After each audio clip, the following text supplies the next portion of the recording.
So hi, I'm Sarah from The Upcoming. A pleasure to have you here with us in London. If you could kick off with a brief introduction to the film and tell us a bit about what audiences can expect. My name is Oren, and I'm the director and the co-author of the film Piaffe. And the film is about a Foley artist who is creating sounds for a psychopharma commercial featuring a horse.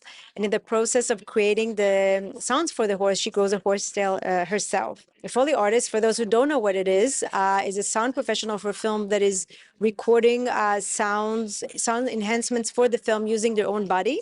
Yeah, and the ultimate goal of the Foley artist is to with these sound enhancements to convince the viewers that what they're watching on the screen is real. And the film is a very, it's a new kind of narrative, non-traditional, that is, my background is as a visual artist, so it's very visually motivated. But the journey of the character as she's growing a horsetail and going through a sexual liberation and psychological transformation also is this transformation. Mostly her physical transformation is what is guiding the visceral journey in the film for the viewers. And what was the initial inspiration behind the film, and why are you so compelled to tell this story? Well, it all started with Foley artistry. I think it's an amazing profession, and a lot of people don't even know that this profession exists. I think until the 90s, they were not regularly credited in films. So I had an idea to make a film about a Foley artist that will create sounds not for another person, but they normally create sound enhancements for a human character, but rather a horse. And then she would grow a horse tail. So this was the original inspiration. And then doing a lot of research into the horse rider psychology. I was thinking a lot about different games of control between people. So taking it into that. And also, I wanted to make a film that would give a lot of attention, not just to human characters, but also to animal and plant entities in the film. So they're treated with the same sensitive eye and ear. Coming to you, maybe you could tell us a bit about your role in the film and the appeal of the project and your experience of making it. So my name is Melhus.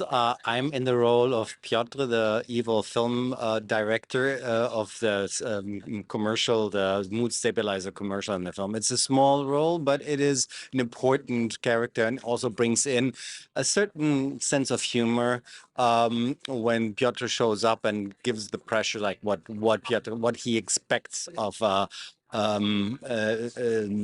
her work as a Foley artist.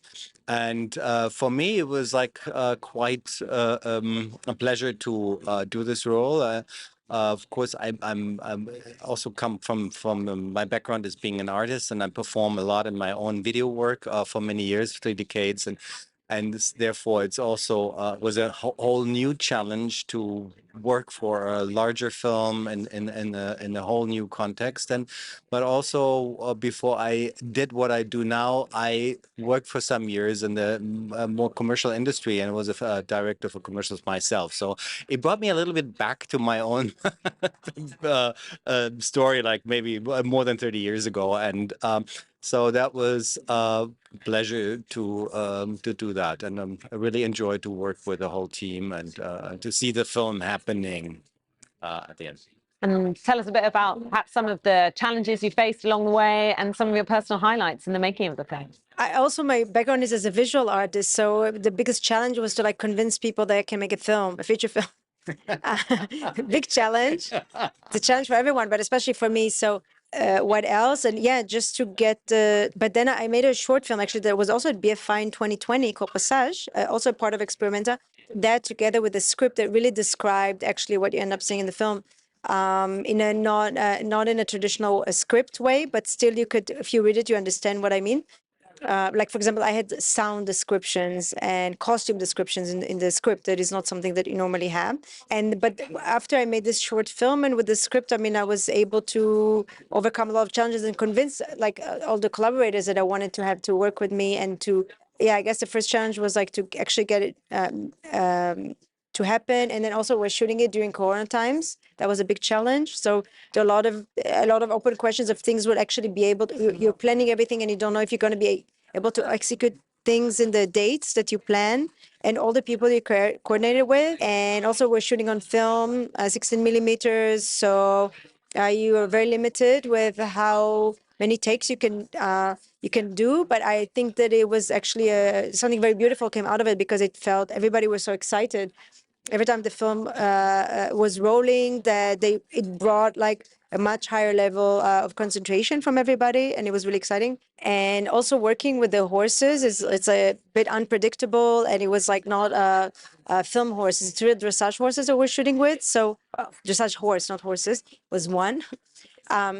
And that was I had to find a way to, it's not like an actor that you can communicate with verbally what you want, so it was a big challenge. Yeah, I mean, I just think that when I really got into the rehearsal work, and like with the whole cast, I was so happy with, of course, with my lead actress Simone Busio, that was so inspiring. It brought so much depth into the character, but all the cast, I think each one of them, Simon Paetau in the role of Zara, Sebastian Rudolph was the botanist, Bjorn Melhus as the director of the commercial.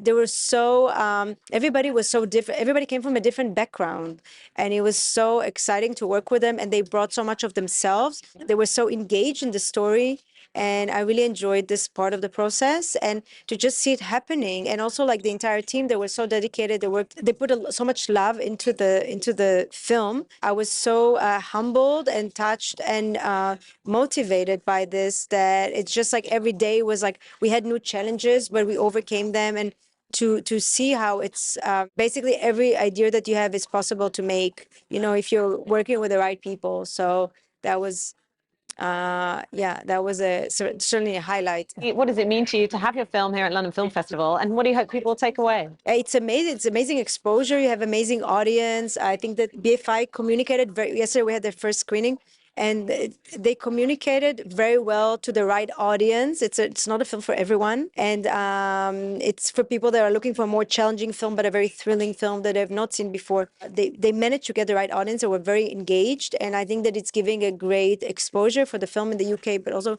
internationally. Yeah, so I'm super happy and proud to be part of the festival with Piaffe. Fantastic. Well, thank you so much for sharing that with me, and really enjoy presenting your film here in London. Thank you. Thank you.